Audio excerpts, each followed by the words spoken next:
Bismillahirrahmanirrahim. Bonjour à tous et à toutes et à tous. Aujourd'hui, cette présentation rentre dans le cadre du séminaire Actualité architecturale. Le thème que j'ai choisi s'intitule Le sublime de deux disciplines, architecture et ingénierie. Nous allons aborder dans cette présentation les points suivants. Résumé, introduction, concept approprié pour la sublimité, ou bien le sublime, une discipline unique, interaction des disciplines, la complémentarité, la matérialisation du concept de sublimité. Avant de continuer, j'aimerais bien que les éléments qui m'entendent, ou bien les étudiants, je vais lire doucement pour pouvoir prendre des notes clairement, et peut-être ces notes vont vous permettre de développer ce thème dans le futur parce que c'est un thème d'actualité et d'une grande importance. Pour le résumer, ce travail présente une étude sur le sublime des deux disciplines, architecture et ingénierie. La dualité architecture et ingénierie trouve son origine dans l'éclatement de la figure de l'artiste de la Renaissance et la division du travail transformé en lutte d'influence chronique. Architectes et ingénieurs peuvent faire valoir une solution de rapprochement et de sublimité de ces deux disciplines par la forme d'activité collective qui est la complémentarité. Pour démontrer cette sublimité, le choix est porté sur la méthode historique basée sur la littérature sur le sujet pour identifier les concepts du sublime comme la promotion, le prestige et la grandeur, etc. Tout d'abord, un aperçu sur le monothéisme de l'univers et sa relation avec le monde fabriqué par l'architecture et l'ingénierie, puis une démarche pragmatique et inventive entre l'homme de l'art et l'homme de technique est nécessaire pour la conjugaison de leurs talents sous l'interaction des deux disciplines par leur compétitivité qui est envers une posture d'originalité, de forme et de structure. Comme résultat, un intérêt particulier est orienté à la complémentarité comme activité collective de symbiose, je répète symbiose, et de sublimité de ces deux disciplines par l'échange et la compétitivité entre art et technique. Un point commun aux deux disciplines, architecture et ingénierie, a retenu notre attention. Il s'agit de leur perception particulière du processus constructif qui, dans leur réalisation respective, est l'élément projectuel dominant de la conception. L'acte constructif est d'une façon générale d'appréhender et de dominer efficacement les problèmes posés par la conception. Non pas à l'échelle du projet, mais bien à celle de la globalité de leur pratique. Le terme de construction dépasse alors son acception actuelle et courante de mode opératoire de la mise en œuvre des matériaux pour revenir à son sens premier et se confondre avec l'architecture elle-même. L'architecte maître d'œuvre a dû lutter pour maintenir la cohérence de sa fonction, mais sans cesse menacé de morcellement. La coupure ou l'éclatement le plus important est apparu officiellement avec la création des premières écoles d'ingénieurs. Ce travail s'interroge sur la sublimité des deux disciplines, architecture et ingénierie.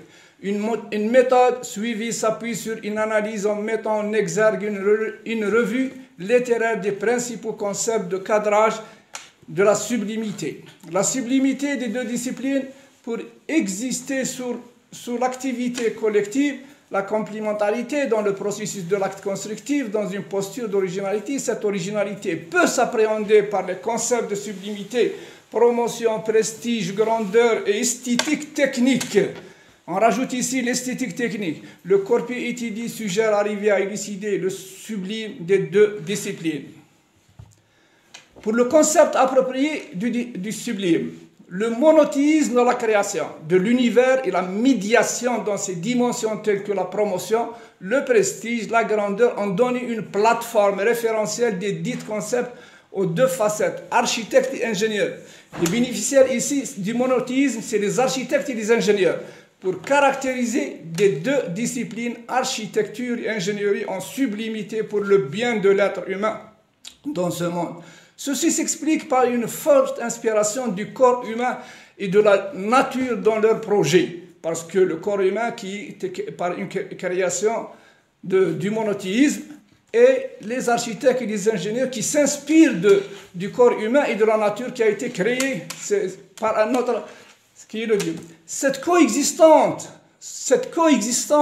entre ces deux disciplines a permis de créer un monde bâti dans un grand univers. Selon Michael Carley, il dit, et ça c'est une citation en anglais, mais je l'ai traduit en français pour que les étudiants puissent comprendre. Sans ingénieur, rien ne tiendrait. Sans architecte, nous ne le voudrions pas. Le monde dans lequel nous vivons est le monde que les ingénieurs ont fait, c'est-à-dire la participation des ingénieurs. Le monde que nous voyons est celui de l'architecte. Comment pouvons-nous nous attendre à ce que de telles personnes s'entendent?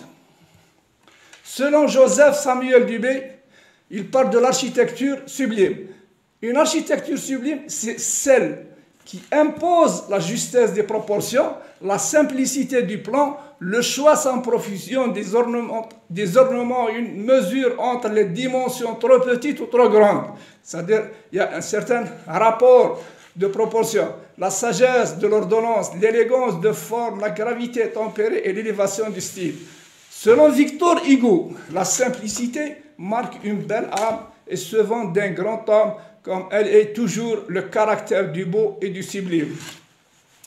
Pour Mies van der Rohe, là où il parle de la sublimité, dans sa phrase sublime, « less is more », la coexistence du beau dans l'art et dans la technique des deux disciplines, architecture et ingénierie, réunit le sublime de l'idéal pratiqué par l'architecte et l'ingénieur.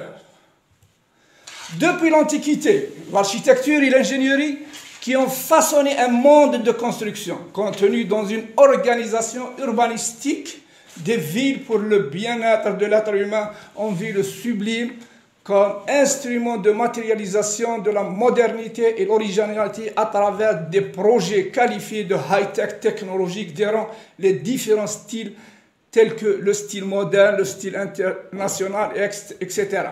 La philosophie du sublime, lorsqu'elle s'attache à trouver des caractéristiques physiques ou phénoménologiques dans l'architecture, l'ingénierie et l'urbanisme mis en évidence des oppositions et contradictions dans les éléments employés pour susciter un sentiment sublime prédominant dans l'œuvre conçue. Voici quelques exemples qui illustrent ce sublime.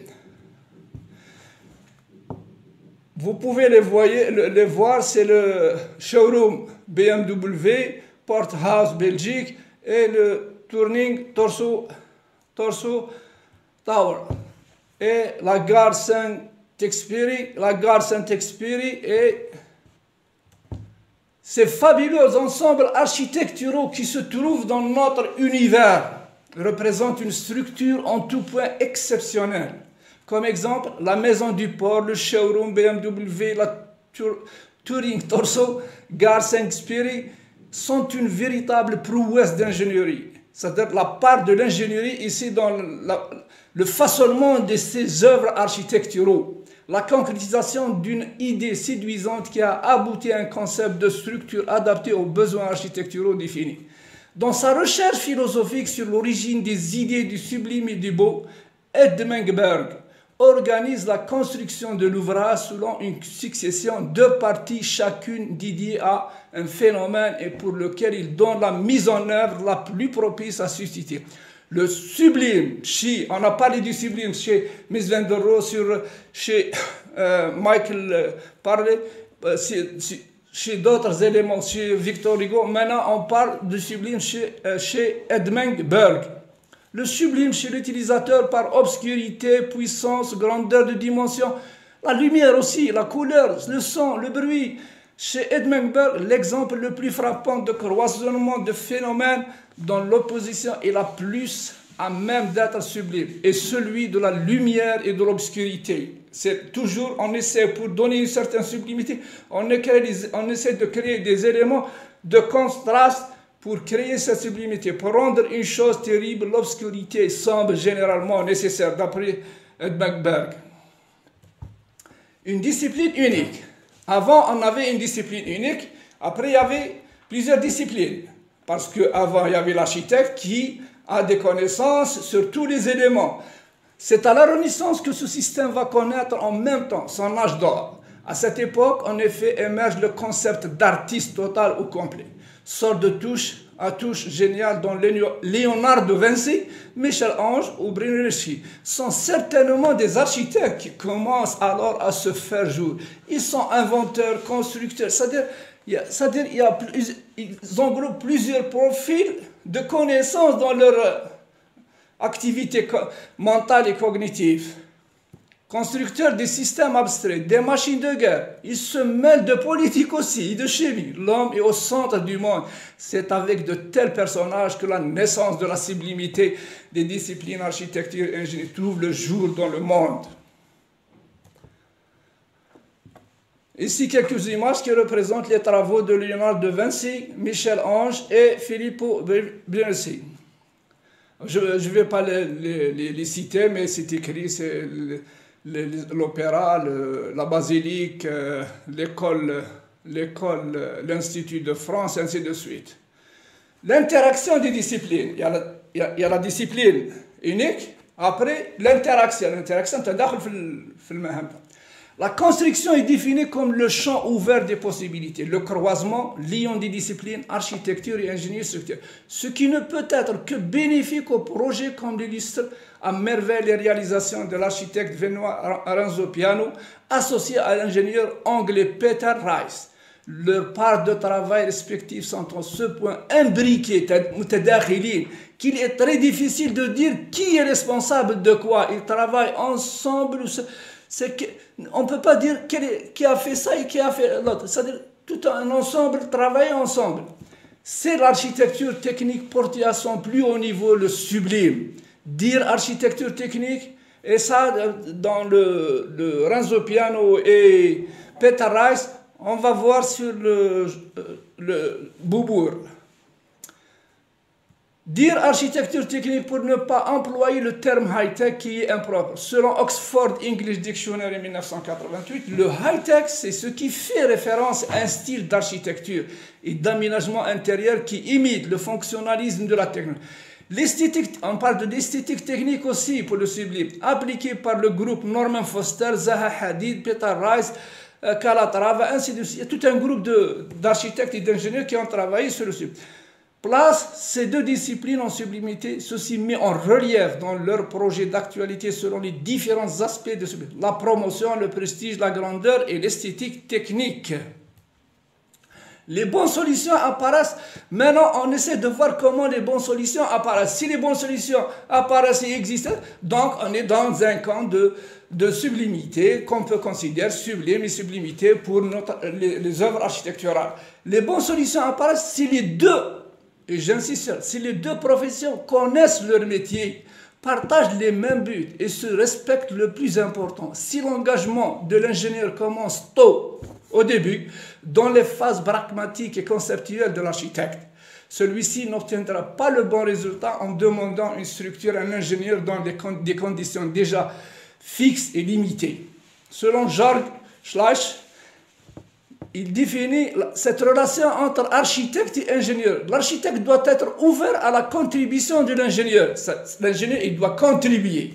Et l'ingénieur doit vouloir contribuer en proposant des solutions structurelles alternatives. Chacun doit vouloir comprendre les idées de l'autre et donner suffisamment d'explications de son travail pour permettre cette compréhension. C'est-à-dire pour pouvoir avoir ce travail de collaboration entre architectes, on peut dire collaboration entre architecte et ingénieur, l'architecte doit travailler au début avec l'ingénieur et il doit connaître le langage de l'architecte pour pouvoir assimiler, avoir une certaine symbiose dans leur travail.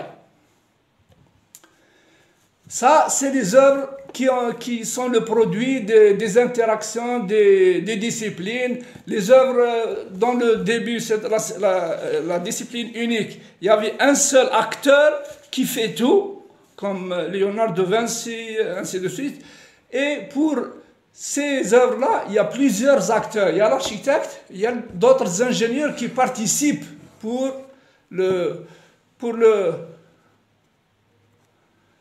il y a d'autres ingénieurs qui participent pour la création de l'œuvre architecturale.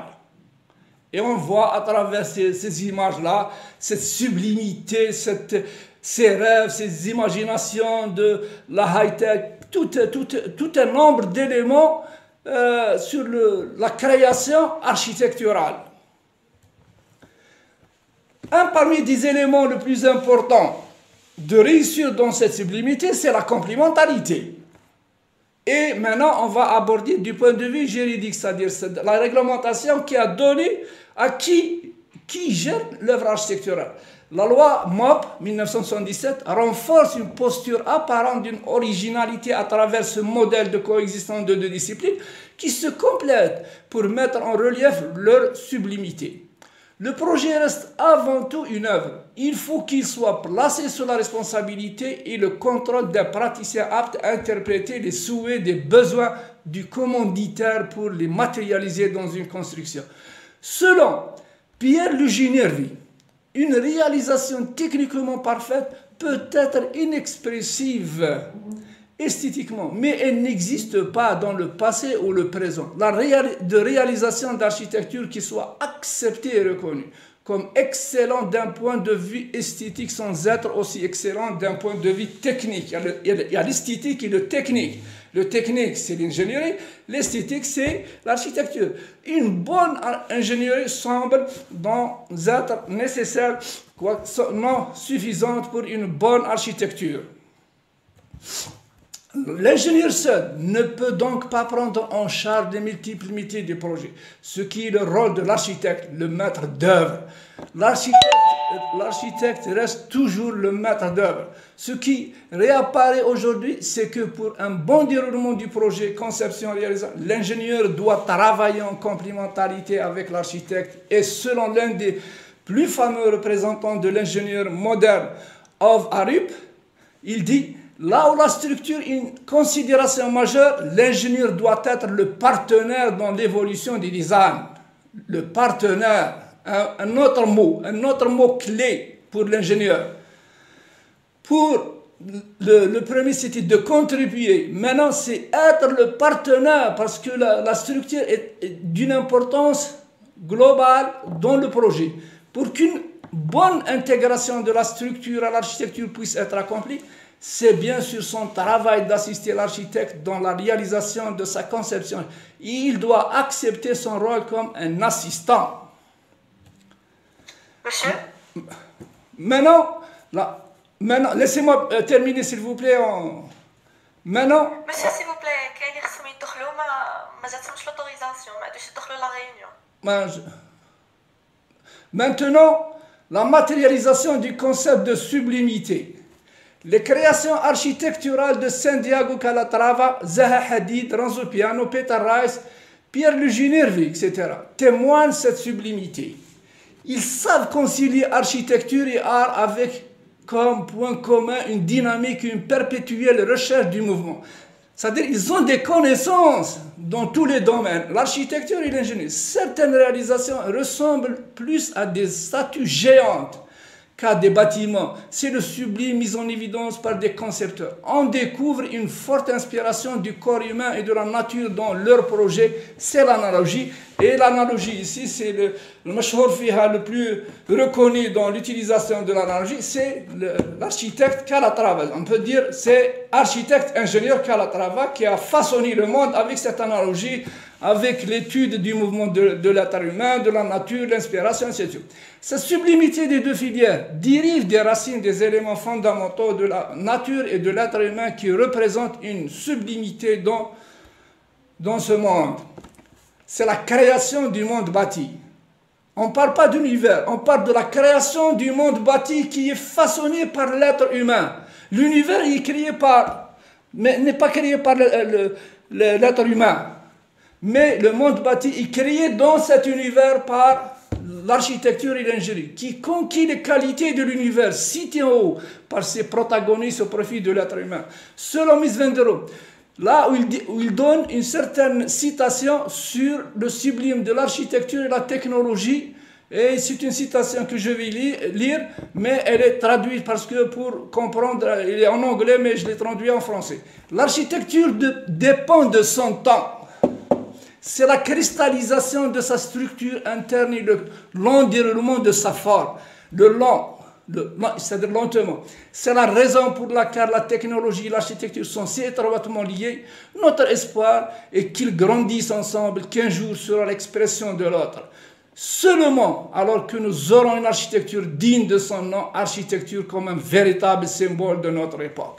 Ça, la fin de la... Cette liaison étroite entre les deux disciplines a dû renforcer la compétitivité des architectes entre architectes et ingénieurs dans le but de produire des projets qui incarnent le concept de sublimité de la création de la nature. Ceci peut se faire par deux manières. Le travail. La première contient deux profils, architecte et ingénieur. Un architecte et un ingénieur, c'est-à-dire séparés. Dans cette situation, le bon déroulement du travail avec un autre est basé sur la vision de soi-même. Selon Richard and Loffen, on dit, si l'on souhaite bien travailler avec une autre personne, il est utile de savoir comment il se voit et son rôle par rapport à l'objectif commun. La deuxième manière contient le profil architecte et ingénieur, c'est-à-dire dans un même corps, on a architecte et ingénieur, architecte, c'est la nouvelle formation de ces acteurs-là. Au lieu d'avoir deux acteurs séparés, et lorsque c'est le Duchâteau, c'est un concept que Duchâteau a utilisé, c'est la bicéphalité de la chose, c'est-à-dire deux architectes, un architecte et un ingénieur dans la mémoire d'un seul acteur. Dans cette situation de profil bicéphale, les deux profils sont fusionnés dans un même esprit. Ce type de facette beaucoup plus met en sublime les deux disciplines. Les projets de l'ingénieur architecte Santiago Calatrava et autres témoignent cette sublimité. En guise de conclusion, la sublimité des deux disciplines est le fruit de la noblesse du métier de l'architecte et de l'ingénieur dans la société. Maintenant, on arrive à la noblesse du métier de l'architecte et de l'ingénieur. Lorsqu'on arrive à créer un monde qui répond au confort de l'être humain avec des œuvres de rêve. Par leur accès humanitaire à l'usager. Ceci peut être élucidé par l'existence de complémentarité en ces deux protagonistes. La complémentarité comme activité collective est très importante ici. La complémentarité la plus fructueuse tant qualitativement qu'humainement est celle entre des praticiens éclairés et ouverts au rapport de l'autre, dans laquelle échange et interaction vont de pair avec art et technique, toujours l'art et technique. L'expérimentation raisonnée et l'innovation sont alors possibles en ce qui concerne la structure, son matériau et leur expression symbolique. Aussi, lorsqu'on parle de structure, on parle de matériau qui est un élément, un dénominateur commun entre le travail de l'architecte et de l'ingénieur. Ce type de relation symbiotique, symbiotique, c'est تلاحم ما بين هذا العلاقة تاع المهندس المعماري والingénieur civil est malheureusement relativement rare. Et l'exemple du studio Piano et Rice n'ont que plus de valeur. Mais la formule idéale qui s'impose avec évidence est celle de ces concepteurs. L'architecte-ingénieur ou l'ingénieur-architecte, peu importe l'ordre, puisque ces formulations recomposées ne sont finalement que des synonymes du terme constructeur. L'architecture n'aurait jamais dû être et ne devrait être différente de l'ingénierie. L'architecte est celui qui sait construire. Il est l'artiste, le savant et le chef des artisans. L'opposition qui peut apparaître entre architecture et ingénierie existe dans la sphère théorique pour être résolue à chaque nouveau projet. La sublimité des deux disciplines s'explique dans le but de répondre aux multiples aspirations des utilisateurs dans la société. Le bâtiment constitue, ici j'insiste, le bâtiment constitue un être technique. Et vous avez vu le projet de Beaubourg qui a été fait par Piano et Rice. Un être technique conçu par l'architecte et l'ingénieur dans une atmosphère d'activité collective, où toujours j'insiste sur l'activité collective, qui est la complémentarité entre les deux acteurs. Si le concept de prestige est en lui-même immuable, la forme de la promotion est évolutive. Chacun sait que la mode plutôt, est ce qui se demande, parce qu'on dit mode, Lorsque la chose elle se démode, on dit, il y a une certaine mode qui... La première, elle se démode, la deuxième, elle vient une mode. C'est à peu près la même chose pour mettre la promotion dans un projet. La vie aujourd'hui est une vie de rêve, mais les rêves sont fonction du présent et de la vie qui est autour de l'être humain. Le miracle que doit accomplir l'architecture et l'ingénierie aujourd'hui sont de satisfaire les besoins actuels de ses clients en leur donnant l'impression qu'ils vivent dans une autre époque, c'est-à-dire plus agréable que l'ancienne époque, et de leur donner le rêve pour le futur, qui est celle du mythe. Malgré tous les changements qu'a connus l'industrie dans l'acte constructif, l'esthétique, technique, prestige, la promotion reste le principal moteur du développement du succès des deux disciplines. Maintenant, je viens sur la fin du travail. La principale motivation de l'architecte et l'ingénieur est le rêve. Le rêve, le rêve. Il arrive toujours avec de nouveaux défis. Lorsque je dis il arrive, c'est les architectes et les ingénieurs. Il arrive toujours avec de nouveaux défis et des défis innovants. Les deux protagonistes parcourent le monde parce que à travers le monde entier, l'architecte pour comprendre les choses, l'ingénieur ainsi de suite, il ne s'agit pas de voir des choses de théorique, mais de voir des choses en réalité. C'est ça, les deux protagonistes parcourent le monde pour innover leurs idées et satisfaire les usagers. Si la grandeur, le prestige, l'esthétique technique d'un bâtiment sont des éléments nécessaires pour le confort de l'être humain, c'est toutefois grâce à la sublimité des deux disciplines, architecture et ingénierie. Merci beaucoup pour votre attention. Thank you for your attention. Je vous remercie, Monsieur Chab, et barakallah. Merci beaucoup. Ce que j'ai pu faire. Allah Pour rappeler, Monsieur Chab et Mouloud est docteur en architecture et il enseigne à l'université de Sidi. Donc, si vous avez des questions, vous pouvez les poser. Allez-y. As-t-il des questions? Non, monsieur, c'était très clair.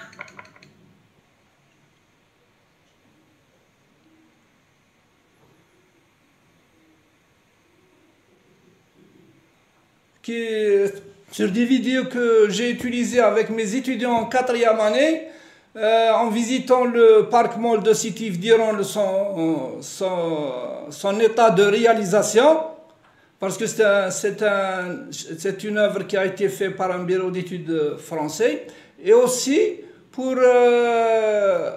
sur le méridien d'Oran, aussi durant sa réalisation, après sa réalisation, juste au milieu et après, pour le méridien Oran. Et avec c'est-à-dire on a accédé à ce projet avec... C'est des vidéos qui... Oui, à l'histo. C'est des vidéos qui sont bénéfiques pour des étudiants de voir l'étape de réalisation du projet, peut-être que pour le Master 1 ou bien pour le Master 2 durant leur séminaire. D'accord. Donc après, je vais les partager avec... Ok. Simplement, ils peuvent écrire simplement AVC, Université de Sétif, les deux vidéos apparaissent, ils peuvent les voir, les partager, peut-être enregistrer, ils peuvent les voir tranquillement pour comprendre le processus de la réalisation des deux projets. Merci. Déjà, vous manquez. Merci. C'est 15 points. Merci. Sur Internet. Donc, actuellement, le professeur, merci. Barakallahu fik. Merci. Parce que même ça fait, lorsque j'ai fait la visite à Oran, une année après, j'ai ramené mes étudiants aussi pour 10 jours. J'ai un rapport sur les lieux que j'ai visités. Peut-être je vous envoie le rapport que j'ai visité, les lieux qu'on a visités, le travail qu'on a fait. Peut-être c'est-à-dire, à un certain moment, lorsqu'on était un peu à notre santé, jeune comme ça, on a parcouru notre retour. Mais maintenant, arriver à satisfaire nos étudiants sur le côté théorique et pratique. Merci beaucoup. Des questions aussi Pour De mon côté, je tiens à vous remercier pour l'invitation et cette communication, comme je tiens à remercier aussi vos étudiants, and to tell them nice to meet them. Maybe someday I'll meet them at the University of Tlemcen. ان شاء الله. ان شاء الله تلاقوا في ساعة الخير ومعرفة خير ان شاء الله، وربي يكون الخير ان شاء الله.